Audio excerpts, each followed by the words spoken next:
Welcome to another episode of the Electric Bison. I'm at one of the trailheads going into the Selway Bitterroot Wilderness area. I believe it's still true that the Selway Bitterroot Wilderness area is the largest classified wilderness area in the lower 48. I think there's probably one bigger up in Alaska. But then when you add the Selway to the Magruder Corridor, and then below that the River of No Return Wilderness area, Salmon River, and then below that the Frank Church Wilderness area in the Idaho Panhandle, you got quite a piece of country. I've walked literally hundreds of miles and ridden horses hundreds of miles in this.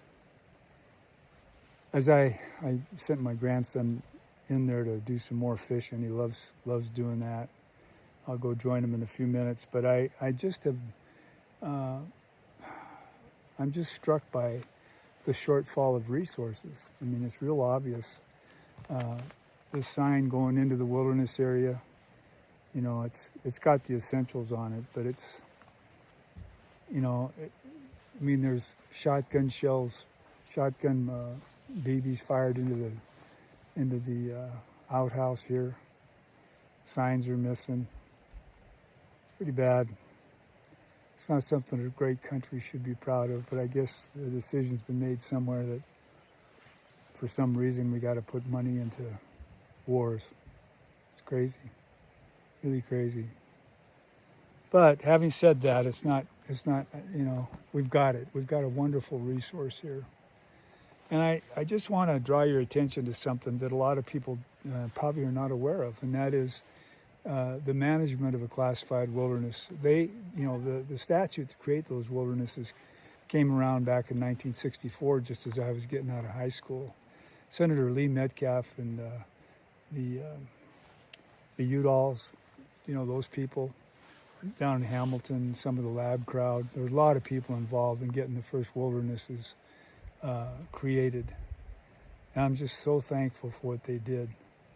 But I think since there's so few resources now that are being devoted to managing the resources, we have to kind of do it ourselves. We have to try to just really pay attention to the rules. I had a friend, Bob Ossett. He spent years as the wilderness ranger out here, going around, you know, getting people to not throw cans and, you know, not leave evidence that they've been here so it doesn't ruin it for the next person. You know, and it's really, people are really inconsiderate, you know, if they are careless. It's kind of like the Great Gatsby, you know, talking about rich people. We're all rich compared with the rest of the world, and there's a carelessness about being rich that's really inexcusable. So I just, in the chance that you're not that kind of a person, I just want to read to you what some of the management guidelines are for the wilderness, so that you can kind of incorporate them into your behavior if you're fortunate enough to come out here and see what it's like. The group size can't be more than 20 people, or 20 head of stock. I remember seeing literally 90 head of stock coming through, and it was the Wilderness Association. It's the damnedest thing I ever saw, and they were just ruining everything. Anyhow, maximum party size for a float permit on some of these rivers is 16 people. Do not burn foil or plastic in the campfires. Pack out all your garbage. If you pack it in, pack it out. You should know that. Wagons, carts, and other vehicles are not allowed. You know, you got to pack it on your back or on a horse. Shortcutting switchbacks, you know, going and making your own trail. Well, you may be you know, it creates problems, you know, erosion. Don't do that. Don't shortcut a switchback. Camping and storing supplies in an area more than 16 days, can't do it. It's kind of like setting up camp and living out there in the woods, you know, on the government nickel when you're not allowed to do that. And it ties it up for other people. So don't plan to stay longer than 16 days. That chainsaw you hear in the background, that's outside the wilderness.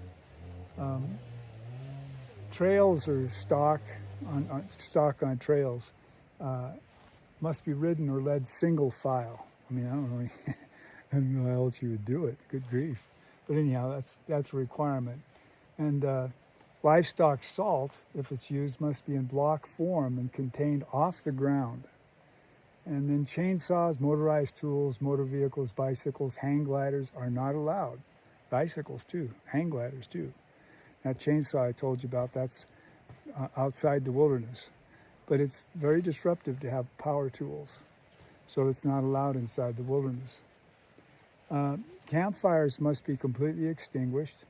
And that means you got to wait through the burning period till 10 o'clock the next day, put your hand in it, and if you can't keep your hand in it, it's not out, right?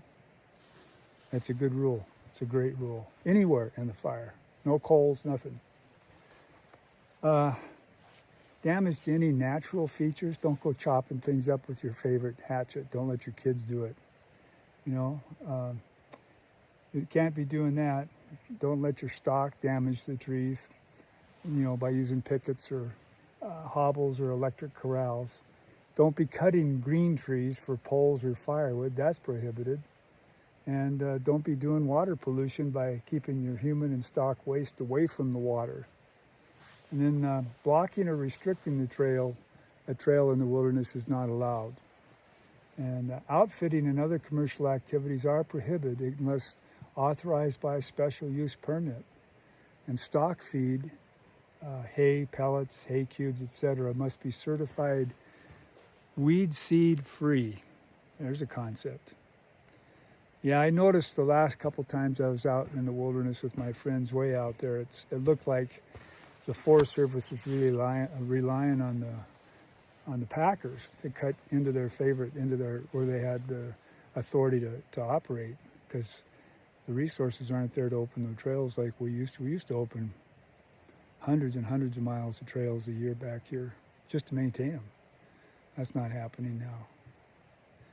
So if you're going to do the wilderness thing, I really hope that you'll read the rules and try to make them part of your experience so it's better for the next family, next people. Yeah, that's all I got to say. Good luck. Thanks.